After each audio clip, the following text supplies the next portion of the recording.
TDP red book ను ఉద్దేశించి మాజీ మంత్రి పేర్ని నాని వివాదాస్పద వ్యాఖ్యలు చేశారు. అరిచే కుక్క కరవదని, కరిచే కుక్క అరవదంటూ సెటైర్లు వేశారు. టీడీపీ ఓ వైపు ఎర్ర బుక్కు అంటూ ఉంటే మనోళ్లు రప్ప రప్ప అంటున్నారని కామెంట్ చేశారు. అలా మన నాయకులు కార్యకర్తలకు వాళ్లకు బదిలిస్తే ఇక వాళ్లకు మనకు తేడా ఏంటి అని ప్రశ్నించారు. జగన్ 2.0 ప్రభుత్వం రాగానే కార్యకర్తలు నాయకులకు ఫ్రీ హ్యాండ్ ఉంటుందని, అప్పటి వరకు ఇలా రప్ప రప్ప అంటూ కామెంట్ చేయటం బంద్ చేయాలన్నారు. చీకట్లో కన్ను కొడితే జరిగిపోవాల్సిన పనులు పట్టపగలు మాట్లాడుకుంటామా అంటూ హత్య రాజకీయాలను ప్రోత్సహించేలా ఆయన మాట్లాడిన మాటలు ప్రస్తుతం పొలిటికల్ సర్కిల్స్ లో హీట్ ని పుట్టిస్తున్నాయి. అయిపోవాలరా నోరు తెచ్చి రప్ప రప్ప ఎన్నిసార్లు అంటారు?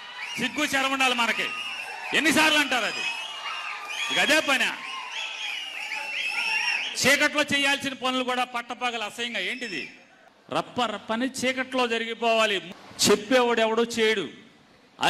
కరిసే కుక్క మొరగదు, మురిగే కుక్క కరవదు. అది తెలుసుకోండి కొంచెం.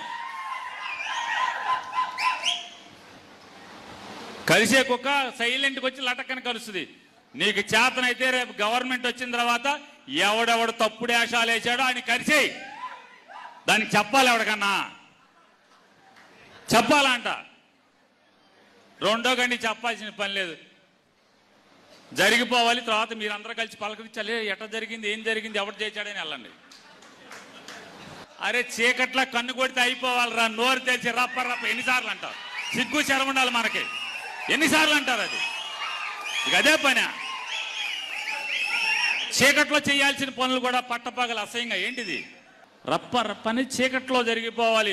చెప్పేవాడు ఎవడో చేయడు. కరిసే కుక్క మొరగదు, మురిగే కుక్క కరవదు. అది తెలుసుకోండి కొంచెం. కరిసే కుక్క సైలెంట్కి వచ్చి లటక్కని కలుస్తుంది.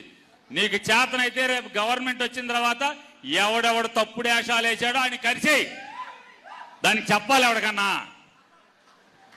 చెప్పాలంట. రెండో